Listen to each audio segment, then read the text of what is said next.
Assalamualaikum warahmatullahi wabarakatuh. Selamat pagi, siang, sore, sobat mahasiswa sekalian. Kita memasuki pertemuan pertama tutorial online Universitas Terbuka pada semester ganjil tahun 2024. Pada materi yang pertama kali ini, kita membahas materi mengenai ketuhanan yang Maha Esa dan ketuhanan.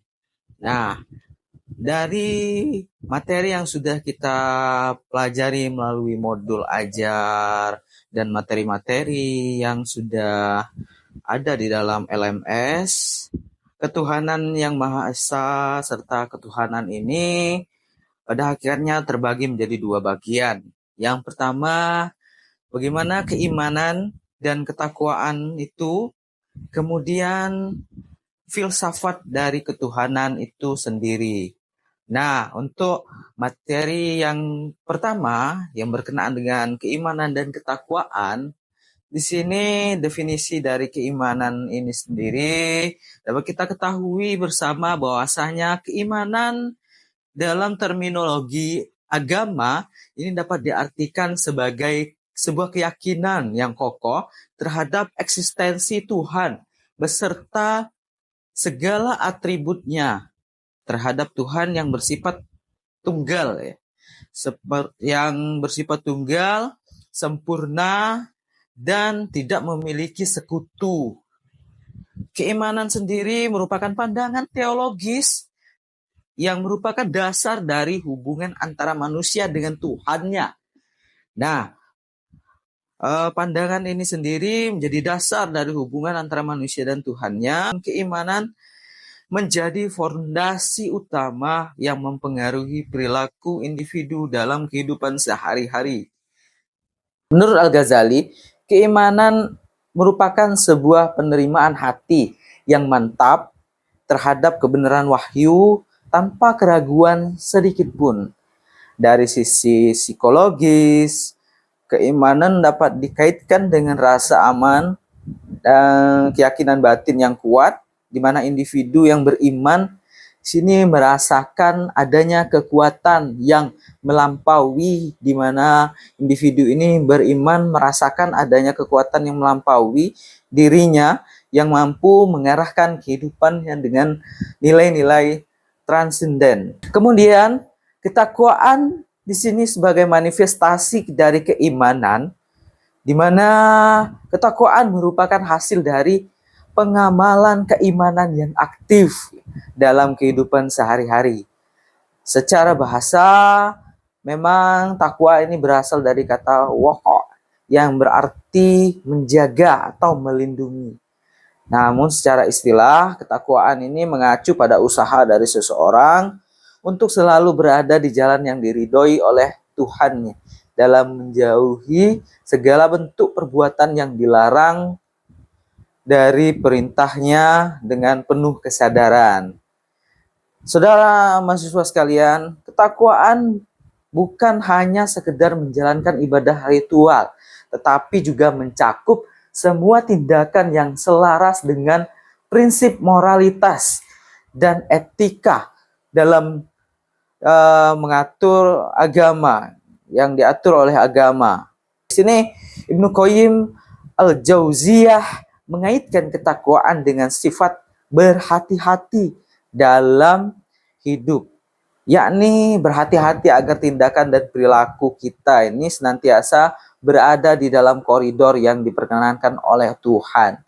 Nah, keimanan dan ketakwaan dalam hubungan sosial, dalam konteks sosial, keimanan dan ketakwaan ini bukanlah fenomena yang personal semata ya.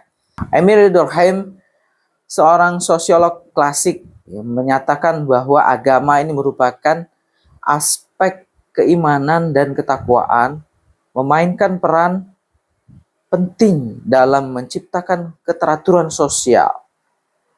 Seseorang yang beriman dan bertakwa diharapkan mampu berkontribusi positif terhadap masyarakat melalui sikap dan perilakunya yang etis, sehingga keimanan tidak hanya berdimensi vertikal secara hubungan dengan Tuhan, tapi juga horizontal, ya, sehubungannya dengan sesama manusia. Kemudian filsafat ketuhanan ini sendiri, saudara mahasiswa sekalian, filsafat ketuhanan ini merupakan cabang dari filsafat yang fokus pada kajian tentang Tuhan, sifat-sifatnya, dan hubungan antara Tuhan dan alam semesta. Filsafat ketuhanan di sini ini dapat kita bukan pertanyaan mendasar mengenai filsafat ketuhanan ini. Apa Tuhan itu ada? Bagaimana sifat Tuhan? Kemudian apa sih hubungannya Tuhan dengan dunia material? Dalam pandangan Barat, filsafat ketuhanan ini sering diidentikan dengan teologi rasional yang berupaya memahami eksistensi Tuhan melalui pendekatan rasional logis. Sedangkan dalam tradisi filsafat Islam, filsafat ketuhanan dikenal dengan istilah al-ilmu al-hayat atau metafisika. Nah, argumentasi eksistensi Tuhan ini terdapat berbagai argumen yang dibahas dalam filsafat ketuhanan ya, guna membuktikan keberadaan Tuhan itu sendiri.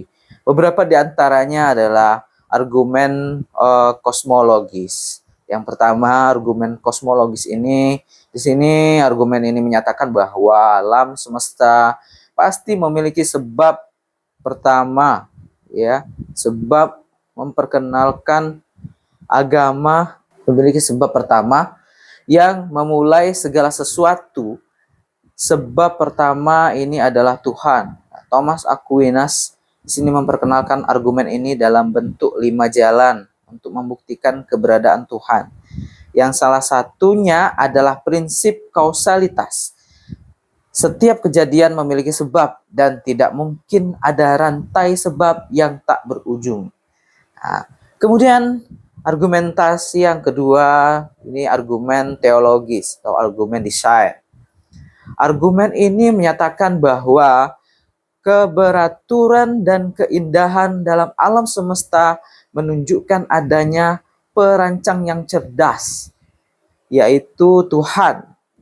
Salah satu contoh dari argumen ini adalah teori dari watchmaker dari William Paley yang membandingkan kompleksitas alam semesta dengan arloji, di mana keberadaannya mengisyaratkan adanya pembuatan yang cerdas, seorang pembuat yang cerdas.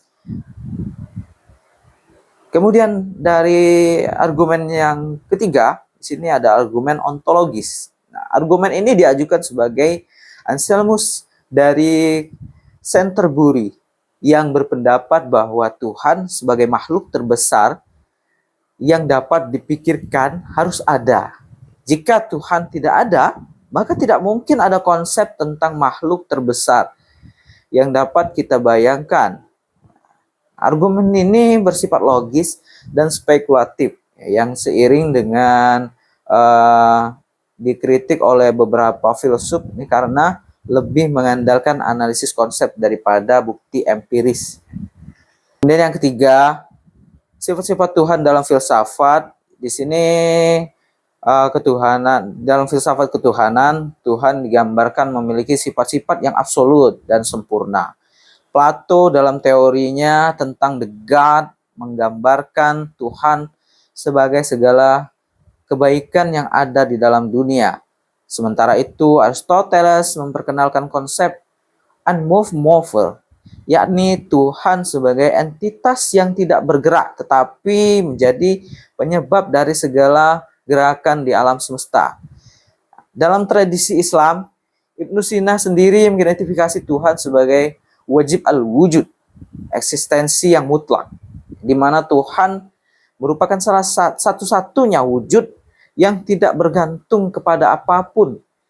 Sifat-sifat Tuhan yang mutlak seperti Maha Kuasa, Maha Mengetahui, Maha Pengasih menjadi sentral dalam diskursus filsafat Islam tentang ketuhanan.